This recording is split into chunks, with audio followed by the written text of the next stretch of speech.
जो press confusion पैदा करता है उसको मत बुलाना मेरे, किसी भी कीमत पर उसको ब्लॉक बोलता भारत। पवनों थोड़ा देर प्रेस को कॉन्फ्रेंस कर लें, तब आपका प्रवचन। भैया इधर भीतर, उधर नहीं उधर नहीं उधर नहीं, इधर मेरे चैम्बर में मेरे बगैर कैसे यार।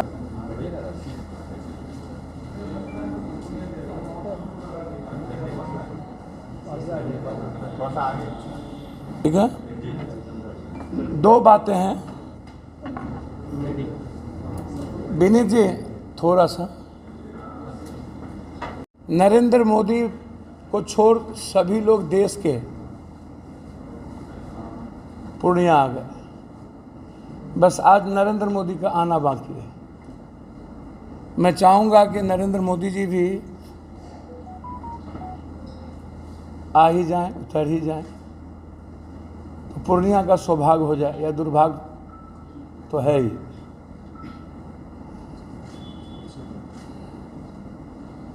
ललन बाबू आए, माझी जी आए, चिराग जी आए,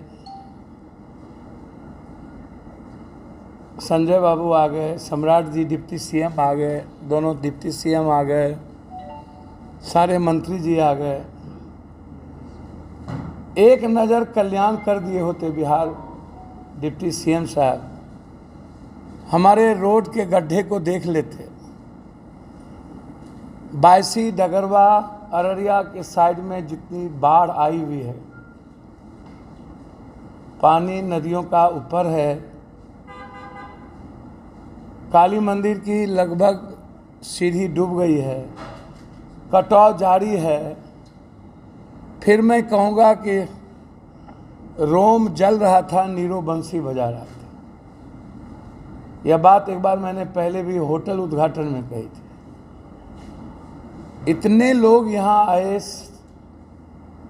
सर्किट हाउस में, होटल में रहे, एक बार भी इन लोगों को फुर्सत नहीं हुई कि हम नगर निगम पर जो बोझ है होल्डिंग टैक्स का उस पर रिव्यू कर लें, या हम एक बार लाइन बाज़ार या डॉलर हाउस से जो सड़कें गई है जिसमें पानी गड्ढा भरा हुआ है। पूर्णिया की जनता टैक्स देती है किसी की गुलामी के लिए नहीं, और पूर्णिया की जनता गुलाम नहीं है किसी की। 3 महीना का मैं अल्टीमेटम दे रहा हूं, यदि आप टैक्स के मुताबिक हमें सुविधा नहीं दीजिएगा तो हम किसी भी लोगों का टैक्स भरने नहीं देंगे। एक भी टैक्स पे हम नहीं होने देंगे किसी कीमत। आप हमको सुविधा दीजिएगा नहीं, हमारी जनता आपको टैक्स दे। आप आइएगा, जब चुनाव की बारी आती है तो आप जनता को बाप बना लेते हैं, और चुनाव जाते ही आप कुत्ता से बदतर करते हैं। हैं? ये क्या है?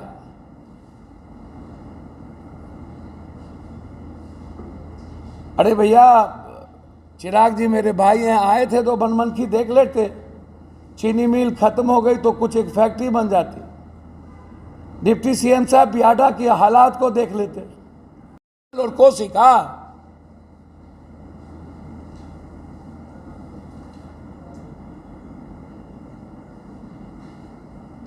और जो लोग यहाँ आए पूर्णिया के लिए कुछ बोल के भी एक लाइन नहीं गए। दूसरी चीज, कुछ लोग कहते हैं कि डॉक्टर, गलत डॉक्टर को डरना ही होगा। बहुत क्लियर हूं मैं, साफ हूं। जो फर्जी डॉक्टर है उसको डरना होगा। जो फर्जी पैथोलॉजी है 2 महीने के अंदर यदि आप बंद नहीं कीजिएगा तो मैं बंद कर दूंगा। जिस पैथोलॉजी का 4 तारीख के पहले सिविल सर्जन जी ने अपने ऑफिस से सर्टिफिकेट दे दिया, मुझे उस पर आपत्ति नहीं होगी। मैं उसको जीने पर पेट पे लात नहीं मारूंगा। 4 तारीख के बाद यदि आप किसी को भी पैथोलॉजी का ऑर्डर दिए होंगे तो उन्हें आपको कैंसिल करना होगा। नर्सिंग होम अच्छे डॉक्टर को न डरने की जरूरत है, उसके लिए मैं पागलों की तरह साथ। जनता के हित में मेरे लिए ना कोई पीएम है, ना कोई सीएम है, ना कोई मंत्री है, ना कोई।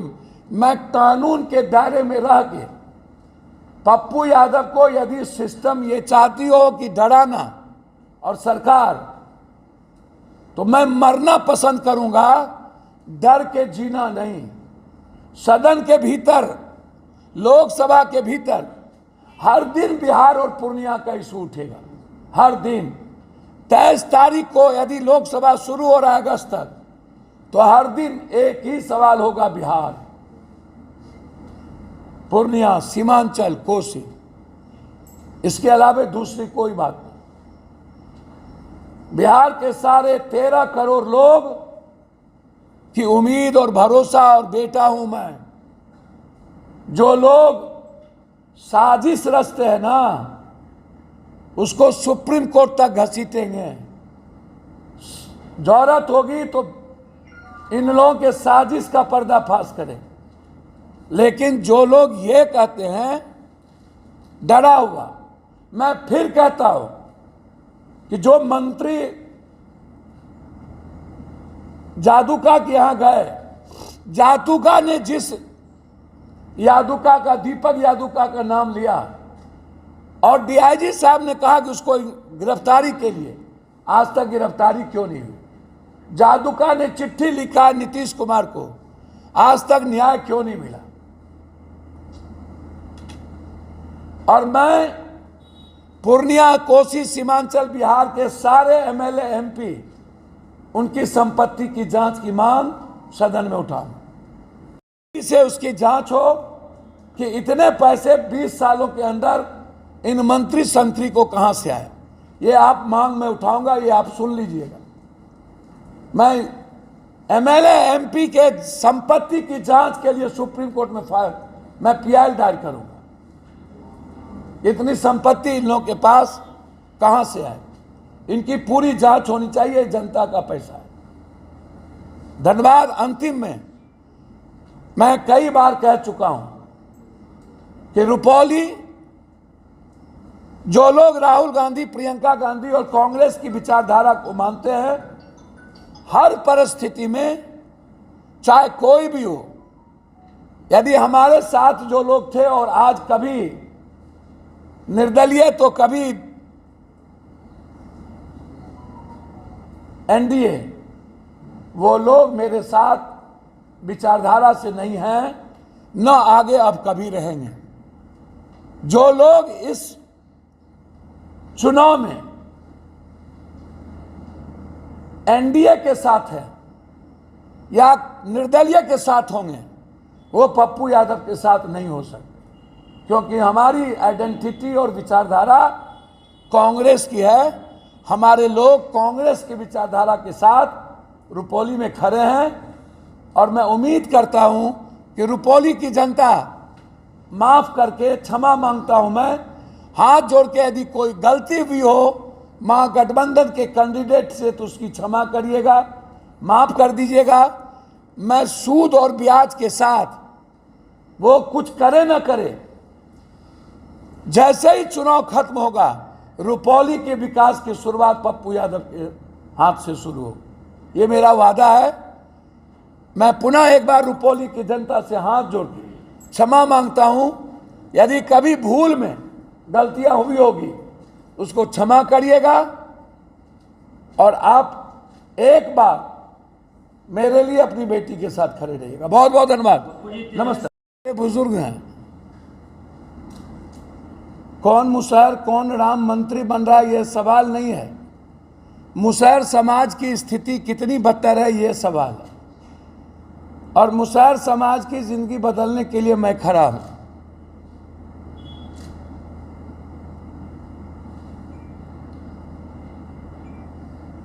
और रुपौली को नंबर 1 डिप्टी सीएम साहब, कब 3-3 मंत्री आपने इस इलाके को दिया था। डबल इंजन की सरकार थी। आज़ादी के बाद इतने लंबे समय तक, 20 साल तक मुख्यमंत्री रहने के बाद, और आप खुद कह रहे हैं कि रुपौली अत्यंत पिछड़ी जाति नीतीश कुमार के साथ खड़ी रही, तो फिर रुपौली की दुर्गति में किसकी भूमिका है? अत्यंत पिछड़ी जाति को रुलाने में और उनको अपमान करने में किसकी भूमिका है? रुपौली अत्यंत पिछड़ी जाति और माइनॉरिटीज का इलाका है। दो वर्ग हैं, चाहे शर्मा हो, ततमा हो, निषाद हो, मल्लाह हो, केवट हो, केवरत हो, गंगोत्री हो, बिंद हो, शाह हो, जसवाल हो, मुसलमान हो, दलित हो। आजाद हिंदुस्तान के बाद सबसे ज्यादा मुख्यमंत्री के कुर्सी पर और सबसे ज्यादा लोगों ने वोट रुपौली का नीतीश कुमार जी को दिया। फिर रुपौली की ये दुर्गति में किसकी भूमिका है? जो लोग बड़ी बड़ी बात करते हैं, लंबी लंबी बात करते हैं, हम उससे जानना चाहेंगे कि नंबर 1 8 महीने के बाद कहिएगा आचार संहिता लग गया, फिर आइएगा बोलिएगा कि नंबर 1 मैं करूंगा। तो 20 साल में आप नंबर 1 कर नहीं पाए, अब आप 6 महीने में नंबर 1 करिएगा। और पप्पू यादव का वादा है 2 साल के अंदर रुपौली की जो भी पुलें होंगी, जो प्राथमिकता होगा 1 से 3 के भीतर, वह 2 साल के अंदर कंप्लीट होगा। रुपौली होके NH, नौगछिया से मोहनपुर होके NH सीधा फारबिसगंज, दूसरी NH सीधा बनमनखी बढ़ारा होते हुए जानकी नगर होते हुए सीधा नरपतगंज। ये 2 साल के अंदर पप्पू यादव शिलान्यास कराएगा और काम शुरू करेगा। रोल मॉडल बनेगा पूर्णिया, बिहार और देश के लिए। और जो लोग एयरपोर्ट की बात करते हैं, हमारे एक मित्र, बहुत अच्छे मित्र जिसको मैं बहुत प्यार करता हूं, सम्मान देता हूं, जगन्नाथ मिश्रा जी मेरे पिता की तरह थे। नीतीश बाबू आए थे, बेचारा को बहुत पहले मंत्रिमंडल मिलना चाहिए, बहुत देर से मिला। और हमारे नीरज जी अच्छे मित्र हैं। नीरज जी के जानकारी के अभाव में नहीं जानते होंगे उनकी क्या स्थिति है। नीरज जी को मैं एक सुझाव देना चाहूंगा। ये शरद यादव की चिट्ठी है। कब लिखा है ये चिट्ठी? सदन में जब मेरा क्वेश्चन हुआ था और मैंने जब लड़ाई लड़ी थी।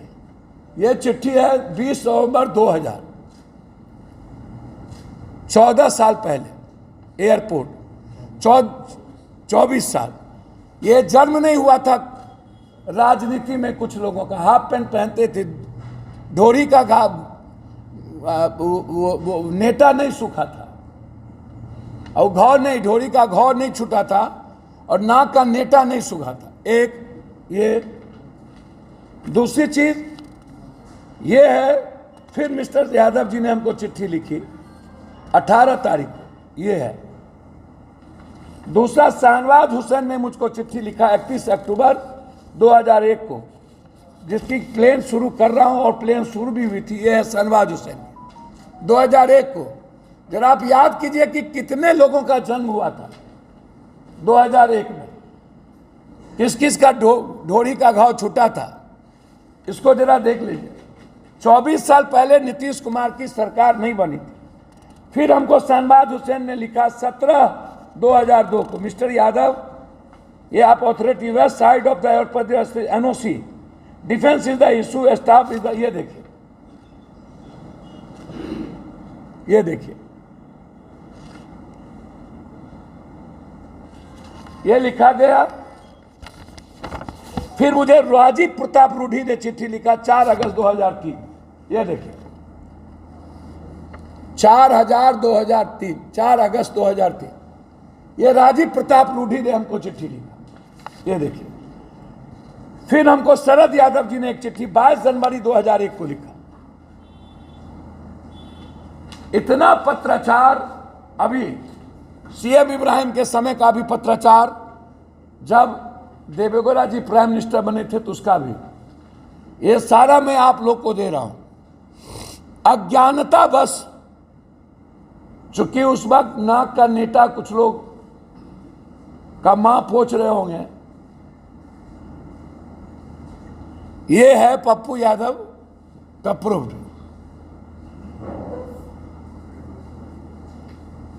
10 साल हम यहां नहीं थे। आप हमको बताइए कि 10 साल हम यहां नहीं थे तो आप क्या कर रहे थे, लोग क्या कर रहे थे? 20 सालों से नीतीश कुमार जी क्या कर रहे थे? अभी मैं इसी पर केंद्रित हूं, और रुपौली पर और बाढ़ पे। जो लोग यहां आए थे, क्या रोम जल रहा था बंसी बजाने?